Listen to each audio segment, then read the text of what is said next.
बाण में उतना कष्ट नहीं होता जितना वाणी से वेदने। प्रियजनों के द्वारा कर्कश कठोर वचन बोल दे। प्रियजन इसलिए कि जो बाहरी है तो उस पर विचार होता है कि कोई, लेकिन प्रियजनों के द्वारा जब कठोर वचन बोले जाते हैं तो हृदय में बड़ी व्यथा होती है। वाणी बहुत संभाल के, अगर कर्कश वचन बोलते हैं, झूठ बोलते हैं, पापाचरण की बातें करते हैं, तो फिर नाम परम पवित्र है, वो आपकी वाणी में टिकेगा नहीं, देख लेना।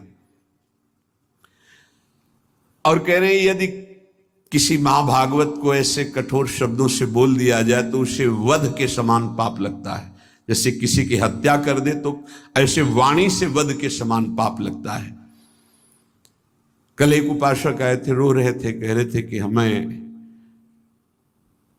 वैष्णव अपराध के द्वारा सब सर्वस्व नष्ट हो गया, बचा लीजिए। क्या हुआ?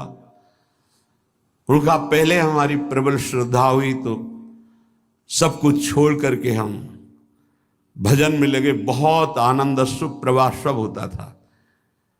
फिर मन का कुसंग और कुसंग, कुछ बातें ऐसी हमारे मन ने संकल्प कराई, हमारा चिंतन बिगड़ गया, उनके प्रति दोष वृत्ति हो गई, सब नष्ट हो गया। मैं पागल की तरह घूम रहा हूं, न नाम चल रहा है न भजन चल रहा, चिल्ला चिल्ला कर रोने लगे। बद समान सो पातक लहिए।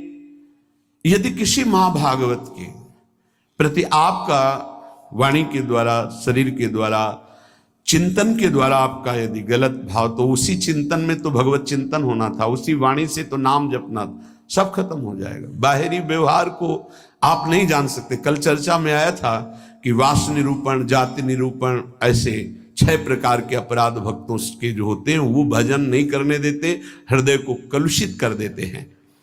अपने में जब नीच भाव होगा तो दोष दर्शन कहीं होगा ही नहीं। सबको मान देने का भाव होगा तो मान प्राप्ति की चाह नहीं रहेगी, तो ऊंची स्थिति आने में देर नहीं लगेगी। सहन स्वभाव वृक्ष के जैसा होना चाहिए। पराई माताओं बहनों की तरफ दृष्टि भगवत भाव से, मातृ भाव से होनी चाहिए। तुम्हारी दृष्टि में लोहा और सोना बराबर होना चाहिए, उसका महत्व तो नहीं होना चाहिए।